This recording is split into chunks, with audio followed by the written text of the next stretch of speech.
Assalamualaikum warahmatullahi wabarakatuh. Cuaca hari ini cukup cerah. Semoga tidak hujan. Tetap optimis. Masih di Hanya Cerita. Hanya Cerita hari ini masih dalam tema belajar.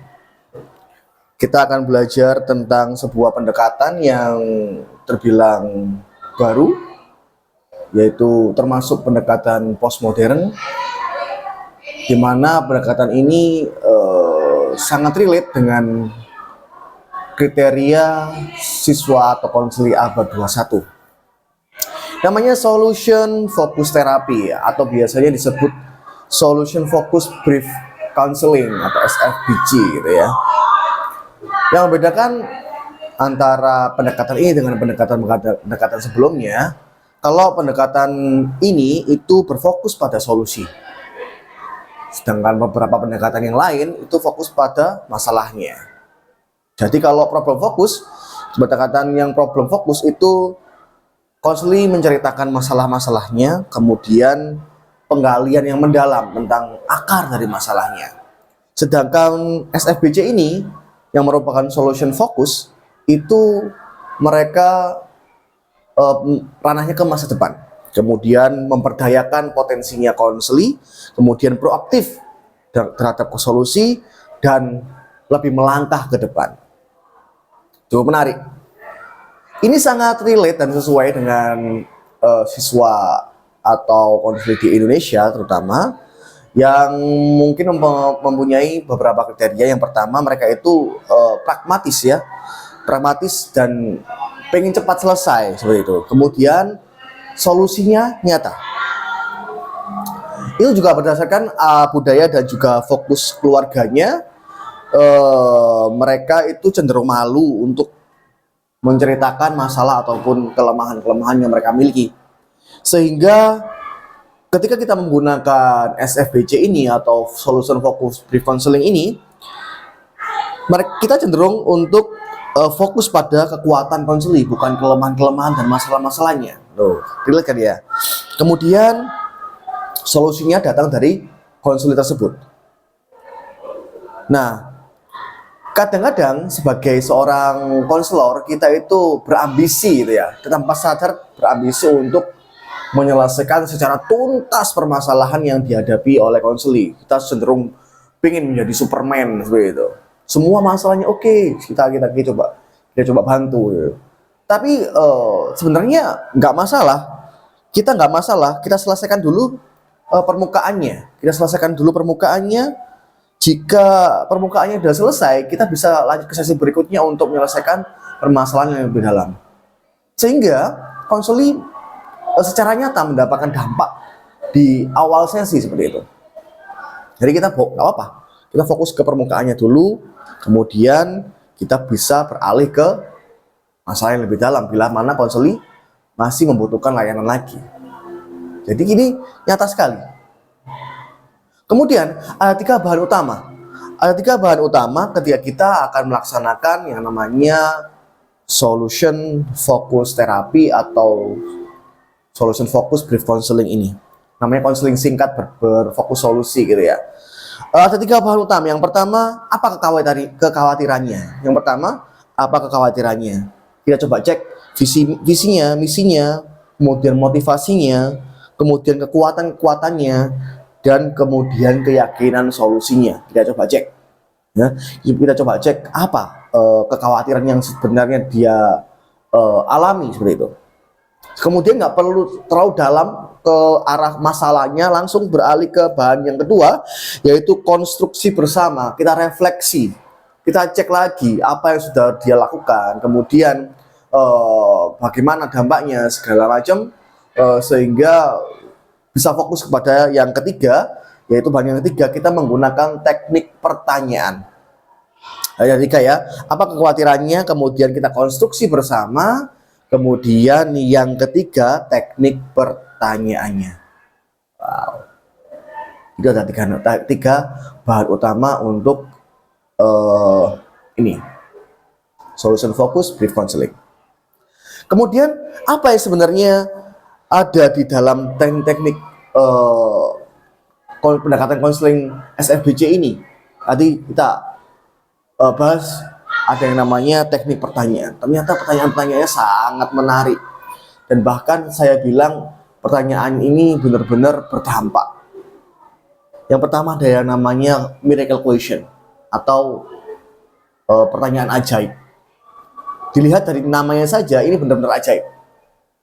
Di mana kita bisa menanyakan kepada konseli bila mana kekhawatiran atau kecemasan ini tidak ada. Di mana dia bisa membayangkan bahwa ketika dunia itu aman tanpa ada kecemasan dan kekhawatiran yang dihadapi. Contoh miracle question. Andaikan kamu tertidur, kemudian kamu bangun kembali, apa yang kamu harapkan dari masalah yang sedang kamu hadapi?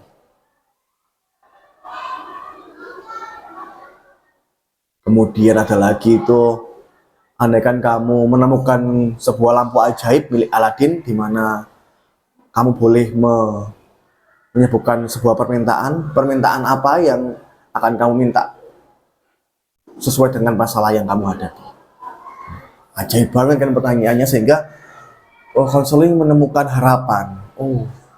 Andaikan seperti itu, andaikan seperti itu, andaikan seperti itu. Pertanyaan kedua, yaitu pertanyaan pengecualian. Yaitu di mana kita bisa menggali pada konseling, mempertanyakan pada konseling, pernahkah kamu mengalami situasi di mana kecemasan itu tidak ada atau kekhawatiran itu tidak muncul? Ajaib banget kan? Contohnya misalkan dia punya keresahan, saya sering terlambat datang ke kantor, sering terlambat datang ke sekolah. Kita tanyakan, pernahkah dalam sebuah situasi kamu nggak terlambat? Pernahkah? Kapan itu?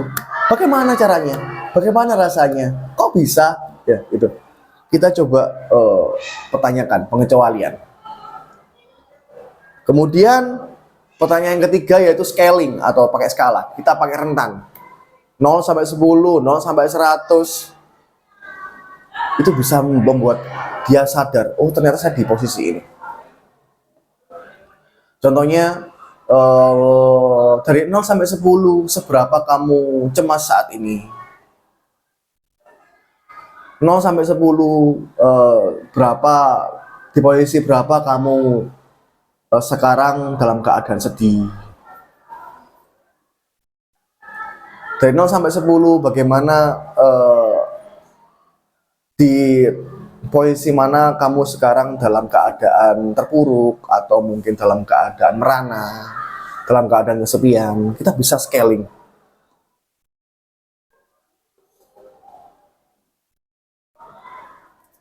Nah, kemudian ada beberapa juga yang namanya coping question.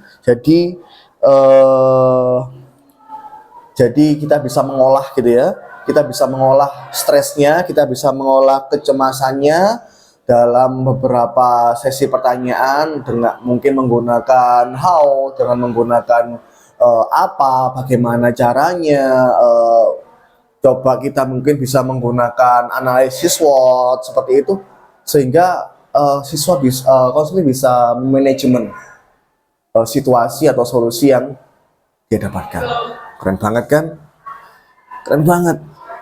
Maka dari itu ini sangat relate dengan keadaan dalam keadaan siswa atau konseli di abad 21 ini yang memang membutuhkan hal yang cepat, semuanya serba cepat.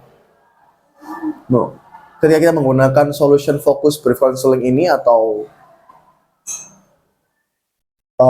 konseling singkat berbasis solusi ini, kita bisa membantu secara nyata apa solusi yang tepat dari masalah yang sedang dialami oleh konseli. Menarik sekali. Tapi kadang-kadang ada kritik. Ada beberapa kritik. SFBC ini kurang mendalam, sehingga permasalahan yang diselesaikan tidak tuntas, tidak mengarah ke akar masalahnya, sehingga hanya nampak yang permukaan saja yang diselesaikan. yang dampaknya konseling akan kambuh kembali atau mengalami masalah-masalah lanjutan. Dari SFBC ini dijelaskan bahwasanya nggak masalah, kita selesaikan gejalanya dulu, kita selesaikan permukaannya dulu, sehingga nanti ya ketika permasalahan atau permukaan ini diselesaikan, dampaknya masalah yang mendalam bebannya akan berkurang, dan konseling bisa fokus ke masalah sebenarnya, sehingga tidak ada barrier masalah yang menghalangi seperti itu. Kadang-kadang kan core-nya seperti ini, ada masalah tambahan yang mengelilingi dia, sehingga dia nggak fokus sama masalah ini.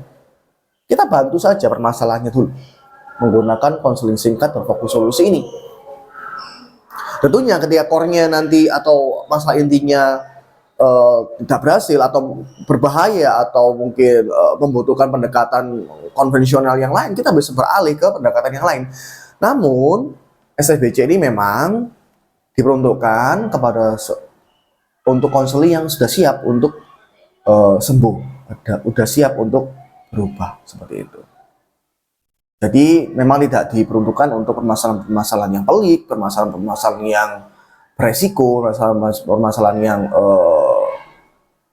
faktor mentalnya sangat beresiko, seperti itu tidak disarankan. Cuman ini bisa sangat membantu untuk anak-anak abad 21 di mana mereka membutuhkan konseling yang singkat, konseling yang efeknya nyata. Nah, itu sedikit ya, kita berbincang tentang SFBC, Solution Focus Brief Counseling atau Solution Focus Therapy, di mana dalam pendekatan ini kita fokus pada solusinya, bukan terlalu berpikir masalahnya apa. Semoga bermanfaat. Masih di Ada Cerita. Assalamualaikum warahmatullahi wabarakatuh.